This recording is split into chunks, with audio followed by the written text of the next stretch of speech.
Hello everyone, आज हम लोग बात करेंगे फिर सिविल प्रोसीजर कोड के सीरीज पे। और आज का जो हम लोगों का टॉपिक होगा वो होगा प्लेस ऑफ सुइंग। आज हम लोग मूलतः बात करेंगे सेक्शन 15 से 20 तक। सेक्शन 15 से सेक्शन 20 तक हम लोग आज डील करेंगे और जो भी कल लाइव सेशन में बच गया था सेक्शन उसको भी कवर कर लेंगे। तो आज के टॉपिक को शुरू करें उसके पहले अगर आप चैनल पे नए हो तो इंतजार मत कीजिए, जल्दी से जाइए। नीचे आपको दिखेगा रेड कलर का सब्सक्राइब बटन, आप उस पर क्लिक कीजिए, चैनल को सब्सक्राइब जरूर कीजिए, बेल आइकन दबाइए ताकि जब भी चैनल पे वीडियो अपलोड हो उसका नोटिफिकेशन सबसे पहले आपको मिल सके। और किसी भी पर्सनल क्वारी के लिए आप हमें इंस्टाग्राम पे जरूर फॉलो करें। और अगर आप हमारे टेलीग्राम ग्रुप से जुड़ना चाहते हैं तो टेलीग्राम ग्रुप का लिंक और इंस्टाग्राम का लिंक दोनों का मिल जाएगा डिस्क्रिप्शन में। टेलीग्राम ग्रुप से जरूर जुड़े, आपको एमसीक्यू का पीडीएफ डेली मिलेगा वहां पे, जो आपके प्रीलिम्स में आपको बहुत मदद करेगा। और सबसे इंपॉर्टेंट बात कि आप अभी तक हमें अनअकैडमी पे फॉलो नहीं किए हो तो अनअकैडमी पे भी फॉलो कर लो। क्यों कर लो? इसलिए ताकि अगर आप चाहते हो कि आपको लाइव डेली क्लास मिले, जी हाँ, सप्ताह का 7 दिन अगर क्लास मिले आपको लाइव, तो आप मुझे अनअकैडमी में फॉलो करो। अनअकैडमी पे अभी हम लोग क्रिमिनल प्रोसीजर कोड के साथ चल रहे हैं और कुछ ही दिन में 2-3 दिन में हम लोग इंडियन एविडेंस एक्ट को भी शुरू कर देंगे। टारगेट है जितना जल्दी हो सके एक एक सेक्शन के सबसेक्शन के साथ, कुछ छोड़ के नहीं, एकदम each and everything criminal procedure code का और एविडेंस एक्ट का पूरा कंप्लीट करा दे 2-3 महीना के भीतर, कोशिश जितना जल्दी हो सके, है ना। तो इसलिए क्रिमिनल प्रोसीजर कोड और एविडेंस एक्ट के लिए आप मुझे अनअकैडमी पे जरूर फॉलो कर लो। अनअकैडमी का प्रोफाइल लिंक और स्पेशल क्लास बोल के जो लाइव क्लास होता है उसका लिंक मिल जाएगा आपको डिस्क्रिप्शन बॉक्स में। बस आपको करना क्या होगा कि आपको अनलॉक कोड यूज करना पड़ेगा। जी हाँ, अनलॉक कोड आप यूज करना। अनलॉक कोड होगा law is life. Write down कर लो, law is life unlock code है। आप उसको वहां पे पुटअप करना अनलॉक कोड और उसके बाद आप एक्सेस मिल जाएगा आपको लाइव क्लास का। तो चलिए बिना डिले के स्टार्ट करते हैं आज के सेशन को। तो हम लोगों का क्या क्या छूट गया था? हम लोगों का छूट गया था कल सेक्शन 12। सेक्शन 12 क्या है? सेक्शन 12 का रहा बार टू फर्दर सूट। एक बार आपने सूट इंस्टीट्यूट किया, आपकी सूट को डिसमिस कर दी, तो फिर आप उसी सब्जेक्ट मैटर पे दोबारा सूट इंस्टीट्यूट नहीं कर सकते हो, क्योंकि आप पे प्रतिबंध लगा रहा है सेक्शन 12 सिविल प्रोसीजर कोड का, सिविल सूट के रिगार्डिंग। तो ये प्रोविजन कहां है जहां से आपके फर्दर सूट पे प्रतिबंध लग रहा, बार हो रहा है फर्दर सूट। ये प्रोविजन सिविल प्रोसीजर कोड में कहां है ये देख लो। ऑर्डर 2, रूल 2, ये हमने कल बताया था, आज ही बता रहे हैं ताकि आपका रिवीजन हो जाए और बेहतर जो और जिनका छूट गया था वो भी समझ ले। Order 2, rule 2, order 9, rule 9, order 22, rule 9, order 23, rule 1। तो ये कुछ प्रोविजंस हैं जिसके अकॉर्डिंग फर्दर सूट बार हो जाता है। इतना याद रखिएगा सेक्शन 12 से। 13 कहता है कि फॉरेन जजमेंट कंक्लूसिव नहीं होता है। क्या कर रहा है सेक्शन 13 कि फॉरेन जजमेंट कंक्लूसिव कब नहीं होता है। तो देखो, फॉरेन जजमेंट कुल 6 सिचुएशंस है जब कंक्लूसिव नहीं माना जाता है। तो पहला है, कहता है when it has been not pronounced by the court of competent jurisdiction, जब कोर्ट ऑफ कंपिटेंट जुरिस्डिक्शन के द्वारा अगर पास नहीं होगा फॉरेन जजमेंट तो कंक्लूसिव नहीं होगा। दूसरा कि अगर फॉरेन जजमेंट ऑब्टेन्ड हुआ है बाय फ्रॉड तो कंक्लूसिव नहीं होगा। तीसरा, when it has been not decided on the merit of the case, case के मेरिट पे प्रोनाउंस नहीं हुआ फॉरेन जजमेंट तो कंक्लूसिव नहीं होगा। अगर फॉरेन जजमेंट जिस प्रोसीडिंग में पास हुआ है वो opposed to the natural justice है तो फॉरेन जजमेंट कंक्लूसिव नहीं होगा।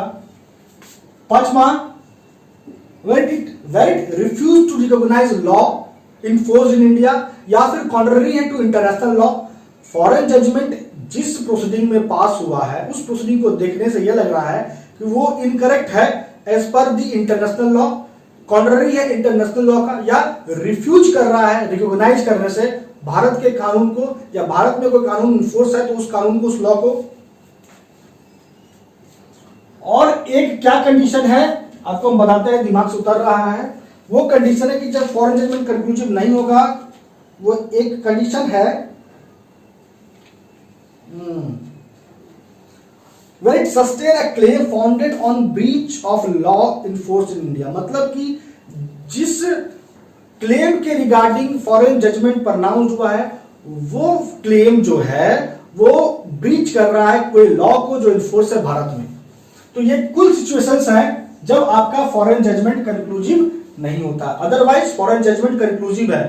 कंक्लूसिव मींस टू से कि वो वैलिड माना जाएगा। अगर किसी कोर्ट में, भारत के किसी कोर्ट में वो प्रोड्यूस हुआ तो कंक्लूसिव मींस टू से वो वैलिड है। अगर कोई ये कहता है कि वो इनवैलिड है तो वो कंक्लूसिव नहीं है, तो वो साबित करने का जो बर्डन है उस व्यक्ति पे होगा, जैसा कह रहा है।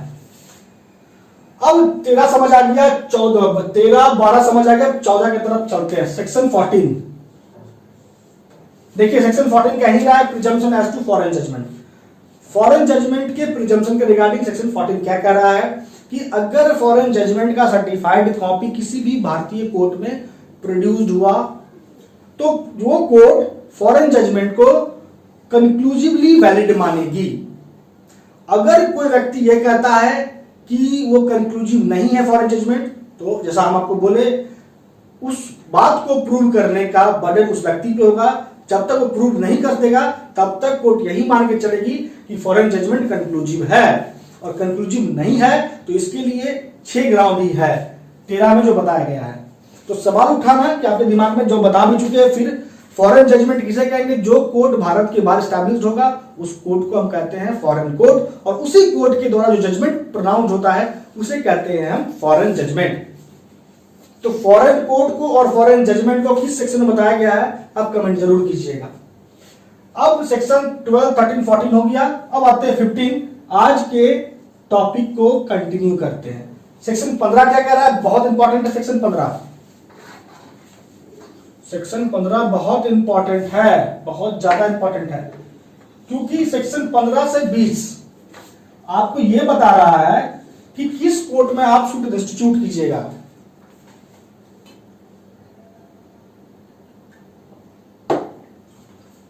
सेक्शन 15 से 20 आपको बता रहा है कि आप किस कोर्ट में सूट दर्ज कर सकते हैं, ये कैसे पता होगा। तो सबसे पहले सेक्शन 15 से शुरू करते हैं। सेक्शन 15 कह रहा है सूट इंस्टीट्यूट होना चाहिए lowest grade of competent jurisdiction. उस कोर्ट में होना चाहिए सूट इंस्टीट्यूट जो लोएस्ट ग्रेड का हो, लोएस्ट ग्रेड का तो हो, प्लस कॉम्पिटेंट ज्यूरिसडिक्शन भी होना चाहिए, कॉम्पिटेंट ज्यूरिसडिक्शन भी होना चाहिए उसका, उस कोर्ट का। तो अब इसको थोड़ा समझते हैं एग्जाम्पल से। कोर्ट ए है, कोर्ट बी है, कोर्ट सी है। अब कोर्ट ए 10,000 तक के सूट को एंटरटेन कर सकता है, कोर्ट बी 20,000 तक के सूट को एंटरटेन कर सकता है। वैल्यूएशन का बात करें 10,000 20,000 सूट का वैल्यूएशन है। कोर्ट सी 30,000 तक के सूट का जो वैल्यूएशन है उसको एंटरटेन कर सकता है। अब एक सूट आया, सूट ए नाम दे देते हैं, सूट फर्स्ट नाम दीजिए, सूट फर्स्ट। अब ये सूट का वैल्यू अगर 12,000 है तो किस कोर्ट में जाएगा? ये सूट इंस्टीट्यूट होगा सूट ए, माफ कीजिए सूट फर्स्ट जो है जिसका वैल्यू 12,000 है वो तीनों में से किस कोर्ट में इंस्टीट्यूट होगा? तो आपको दिखेगा कि 12,000 20,000 से कम है, 12,000 30,000 से कम है, 12,000 10,000 से अधिक है। तो कोर्ट ए तो नहीं होगा क्योंकि इसके जुरिस्डिक्शन से बाहर हो गया, क्योंकि ये 10,000 तक के वैल्यू का सूट को एंटरटेन कर सकता है, सूट का वैल्यू वहां पे 12,000 है, तो ये तो नहीं होगा। अब यहाँ 20,000 तक 30,000 तक सी और सूट का वैल्यू 12,000, तो दोनों ही कोर्ट कंपिटेंट तो है, दोनों ही कोर्ट उस सूट को एंटरटेन करने के लिए कंपिटेंट है, दोनों ही कोर्ट में सूट इंस्टीट्यूट हो सकता है। लेकिन कंपिटेंट होने के साथ साथ एक कंडीशन क्या है कि लोएस्ट ग्रेड का होना चाहिए। तो इन दोनों में से कोर्ट ए और कोर्ट सी में दोनों कंपिटेंट तो है, लेकिन दोनों में लोएस्ट ग्रेड किस कोर्ट का है? तो वो है कोर्ट बी जो 20,000 है। तो ये सूट इंस्टीट्यूट होगा कोर्ट बी में। समझ आ गई बात। अब इसमें एक इंपॉर्टेंट केस लॉ है जो आपको लिखना है। वो केस है नंदिता बोस वर्सेस रतनलाल नहाता का।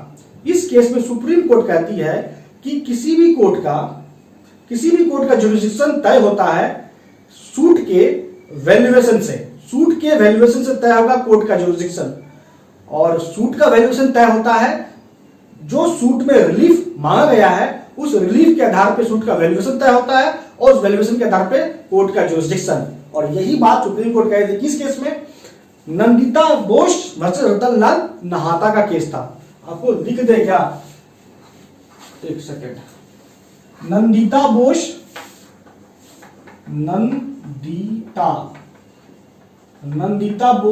वर्सेस रतनलाल नहाता। राइट डाउन कर लो। नंदिता बोस वर्सेस रतनलाल नहाता इंपॉर्टेंट केस है। एक क्वेश्चन आपसे, सूट को किस केस में बताया गया था? आपको बताया है, अगर आप सीरीज के साथ कंटिन्यू है तो आपको पता होना चाहिए कि सूट को किस केस में डिफाइन किया गया था। आपको कमेंट करना है इसका जवाब। चलिए आगे बढ़ते हैं। बहुत इजी है सिविल प्रोसीजर कोड, बहुत इजी। आप बस ध्यान दो कैसे हम बता रहे हैं, उस बात पर बस ध्यान दो बस। तो 15 समझ आ गया। अब 16 पे आते हैं। 16 देखो इंपॉर्टेंट है। 16 क्या कर रहा है कि जो भी कंडीशंस दिए गए हैं सिविल प्रोसीजर कोड में, पिक्यूनियरी जुरिडिक्शन को ध्यान में रखते हुए कुछ ऐसे सूट्स हैं जो इंस्टीट्यूट होंगे उसी कोर्ट में जिस कोर्ट के जुरिडिक्शन के अंतर्गत सब्जेक्ट मैटर पड़ता है, सिचुएटेड है। तो वो सूट्स कौन से होंगे? तो ये सेक्शन 16 सूट्स भी बता दिया कि ये सूट ऐसे होने चाहिए। मतलब अगर कोई सूट है for recovery of immovable property, immovable property की रिकवरी के लिए कोई सूट इंस्टीट्यूट हुआ है, तो ये सूट किस कोर्ट में इंस्टीट्यूट होगा? तो उस कोर्ट में इंस्टीट्यूट होगा जिस कोर्ट के जुरिडिक्शन के अंतर्गत subject matter that means immovable property situated होगा, स्थित होगा। चाहे विथ रेंट हो या विदाउट रेंट हो, विथ प्रॉफिट हो या विदाउट प्रॉफिट हो, इस बात से फर्क नहीं पड़ता है। फिर दूसरा सूट देखो, अगर इमूवेबल प्रॉपर्टी के पार्टीशन का है सूट, तो वो सूट इंस्टीट्यूट होगा किस कोर्ट में? जिस कोर्ट के जुरिडिक्शन के अंतर्गत वो इमूवेबल प्रॉपर्टी सिचुएटेड है। उसी तरीके से देखो थर्ड नंबर सूट कॉम्पनसेशन के regarding to wrong to immovable property किस कोर्ट में इंस्टीट्यूट होगा? सेम बात। अगर सूट फोरक्लोजर सेल रिडम्पशन का है इन केस ऑफ मॉर्गेज और चार्ज ऑफ इमूवेबल प्रॉपर्टी, तो किस कोर्ट में सूट इंस्टीट्यूट होगा फोरक्लोजर सेल और रिडम्पशन का? तो जिस फोरक्लोजर सेल रिडम्पशन के बारे में हम लोग बात कर रहे हैं उसका संबंध जिस भी इमूवेबल प्रॉपर्टी से है, जिसका मॉर्गेज या चार्ज हुआ है, तो वो इमूवेबल प्रॉपर्टी जिस कोर्ट में स्थित होगा, जिस कोर्ट के जुरिडिक्शन में, उसी कोर्ट में ये भी सूट इंस्टीट्यूट होगा। उसी तरीके से ये जो सूट है, suit for determination of any interest और राइट इन इमूवेबल प्रॉपर्टी, कोई सूट अगर इंस्टीट्यूट करना है ये बात को तय करने के लिए किसी अधिकार या किसी इंटरेस्ट को इमूवेबल प्रॉपर्टी के रिगार्डिंग, तो कहां इंस्टीट्यूट होगा? जिस कोर्ट के जुरिडिक्शन के अंतर्गत वो इमूवेबल प्रॉपर्टी सिचुएटेड होगा। उसके बाद देखो, अगर सूट रिकवरी ऑफ मूवेबल का है, सूट इंस्टीट्यूट हुआ है टू रिकवर मूवेबल, और ये मूवेबल अंडर अटैच्ड है, अंडर अटैचमेंट में है, तो जहां ये मूवेबल प्रॉपर्टी सिचुएट होगा उस कोर्ट, जिस कोर्ट का जुरिडिक्शन आ रहा है उस जगह पे, उसी कोर्ट में ये भी सूट इंस्टीट्यूट हो जाएगा। लेकिन यहां कहता है, आगे बढ़ोगे सेक्शन 16 में, तो कह रहा है कि इस कोर्ट के अलावा जिस कोर्ट के जुरिडिक्शन के अंतर्गत सूट, जिस कोर्ट के जुरिडिक्शन के अंतर्गत सब्जेक्ट मैटर सिचुएटेड है, उस कोर्ट में तो सूट इंस्टीट्यूट होगा ही होगा। लेकिन इसके अलावा अन्य कोर्ट भी है जहां पे सूट इंस्टीट्यूट हो सकता है। ये सभी सूट्स, तो वो कोर्ट कौन से होंगे?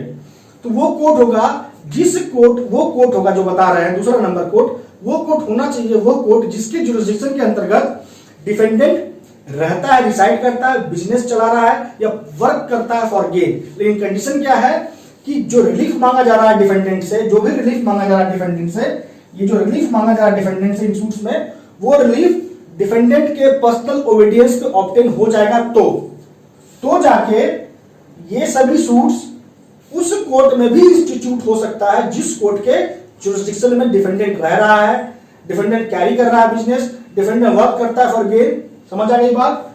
ये हो गया 16। उसके बाद आगे बढ़ते हैं 17 पे आते हैं। बोलते बोलते गला सूख जाता है। बात समझ में आ रहा है आप लोगों को? अब आता 17। सेक्शन 17 को समझते हैं। सेक्शन 17 क्या कर रहा है? बहुत इजी है। Suit for immovable property situated with in jurisdiction of different court. Suit for immovable property situated with in the jurisdiction of different courts. इसको फिगर बनाएंगे आपको याद हो जाएगा। देखो ये मान लो एक मूवेबल प्रॉपर्टी है, लैंड है। अब ये जो लैंड है ये सिचुएटेड है कुछ इस तरीके से। अब ये जो चार हम गोल किए हैं, स्क्वायर किए हैं, माफ कीजिए एक सर्किल किए हैं, ये कोर्ट है, ये कोर्ट ए है, कोर्ट बी है, कोर्ट सी है, कोर्ट डी है फॉर एग्जांपल। तो ये जो चार कोर्ट है, इस चारों के जुरिस्डिक्शन में इस लैंड का, इस इमूवेबल प्रॉपर्टी का कुछ ना कुछ हिस्सा आ रहा है। देखो कोर्ट बी के जुरिस्डिक्शन में ये हिस्सा पड़ रहा है, कोर्ट ए के जुरिस्डिक्शन में ये पोर्शन आ रहा है इमूवेबल का, सी के जुरिस्डिक्शन में ये पोर्शन इस इमूवेबल का आ रहा है लैंड का, दैट मींस डी के, कोर्ट डी के जुरिस्डिक्शन में लैंड का ये पोर्शन पड़ रहा है। तो कुछ ना कुछ हिस्सा लैंड का चारों कोर्ट के जुरिस्डिक्शन में आ रहा है। तो सवाल उठता है कि इन चारों में से किस कोर्ट में सूट इंस्टीट्यूट होगा अगर सूट इस लैंड के रिस्पेक्ट में हुआ तो चारों में से किसी भी एक कोर्ट में इंस्टीट्यूट हो सकता है। याद रखिएगा सेक्शन 17 यही बता रहा है। समझ आ गया? सेक्शन 17 क्लियर है आप लोगों का? अब देखिए सेक्शन 18 को समझते हैं। सेक्शन 18 क्या कहता है कि अगर कोई इमूवेबल प्रॉपर्टी किस कोर्ट के जुरिस्डिक्शन में आ रहा है इस बात पे शक है तो उस इमूवेबल प्रॉपर्टी के रिगार्डिंग सूट इंस्टीट्यूट किस कोर्ट में होगा। आइए एग्जांपल के थ्रू समझाते हैं आपको। मान लीजिए एक लैंड है, ये लैंड क्या होता है? इमूवेबल प्रॉपर्टी है और यहां कुछ कोर्ट है, court A B C D.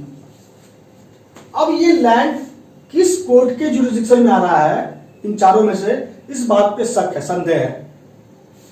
तो फिर इस लैंड के रिस्पेक्ट में कोई भी सूट इंस्टीट्यूट किस कोर्ट में होगा? चारों में से।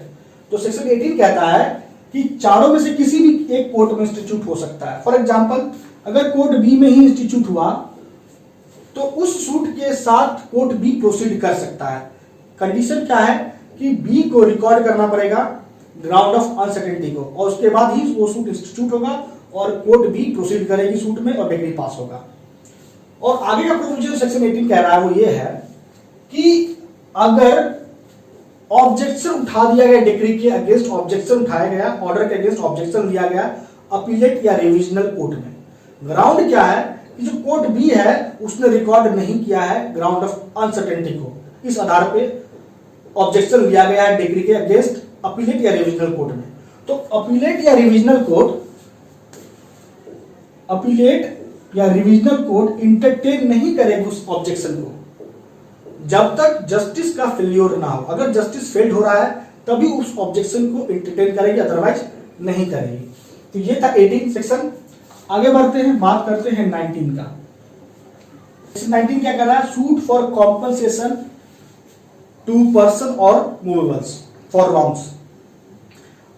अगर मान लीजिए आपको कोई हर्ट किया, आपके मूवेबल प्रॉपर्टी को कोई डैमेज किया और इसके लिए आपको मुआवजा चाहिए डिफेंडेंट से, तो आप किस कोर्ट में इंस्टीट्यूट कर सकते हो सूट, यही बता रहा है सेक्शन 19।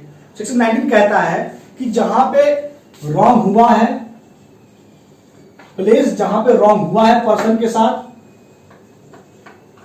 या प्रॉपर्टी मूवेबल के साथ, जहां पे रॉन्ग हुआ है उस जगह पे या जहां पे ये व्यक्ति है, जहां पे आप हो, जहां पे ये मूवेबल प्रॉपर्टी है उस जगह पे भी सूट इंस्टीट्यूट हो सकता है कॉम्पनसेशन के लिए।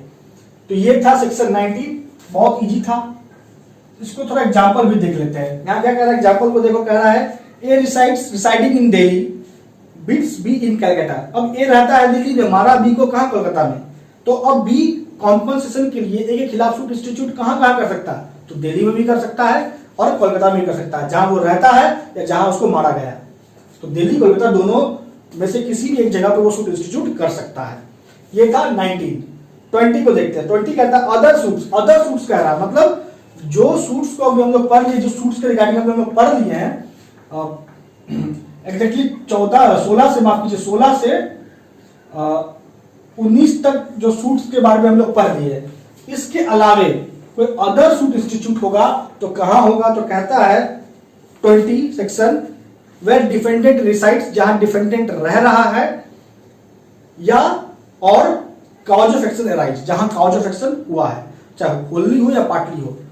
कॉज ऑफ एक्शन होली या पार्टली जहां हुआ उस कोर्ट में भी सूट इंस्टीट्यूट हो सकता है, या जहां पे डिफेंडेंट रह रहा है उस कोर्ट में भी सूट इंस्टीट्यूट हो सकता है। तो अब सवाल उठता है कि अगर एक से अधिक डिफेंडेंट हुआ तो क्या होगा, तो वो सभी डिफेंडेंट जहां रह रहे हैं वहां सूट इंस्टीट्यूट होगा। और अगर मान लीजिए कि एक से अधिक डिफेंडेंट है, उसमें से कुछ डिफेंडेंट किसी अदर जुडिशियल में रह रहा है, एक से अधिक डिफेंडेंट है और उसमें से कुछ डिफेंडेंट किसी अन्य कोर्ट के जुडिशियल में है, उस कोर्ट के जुडिशियल में नहीं है जहां सूट इंस्टीट्यूट हो रहा है, तो फिर जो डिफेंडेंट बाहर है जुडिशियल के, उस डिफेंडेंट का कंसेंट चाहिए, एक्विसेंस चाहिए, तभी जाके सूट इंस्टीट्यूट होगा, याद रखिएगा, या कोर्ट परमिट कर दे। तो कहने का तात्पर्य यह हुआ कि अन्य सूट जो 16 से 19 के बीच नहीं आ रहा है, वो सूट्स वहां भी इंस्टीट्यूट हो सकता है सेक्शन 20 का, जहां डिफेंडेंट रहता है या जहां कॉज ऑफ एक्शन अराइज हुआ है, चाहे होली या पार्टली। तो ये था सेक्शन 20 तक आपका आज का सिविल प्रोसीजर कोड का सीरीज। आपको कैसा लगा आज का सीरीज आप कमेंट करके जरूर बताइएगा। बहुत मेहनत लगता है सीरीज बनाने में, बहुत मेहनत लगता है वीडियो को एडिट करने से लेके वीडियो लेक्चर में क्या बोले, कितना कंटेंट आपके इंपॉर्टेंट है, सब बात बताने में। तो अगर आपको अच्छा लगता है, बेनिफिशियल आपके लिए है, तो आप इसे लाइक जरूर कीजिएगा, कमेंट जरूर कीजिएगा और इसी तरीके से साथ बनाए रखिएगा। आपका बहुत बहुत धन्यवाद।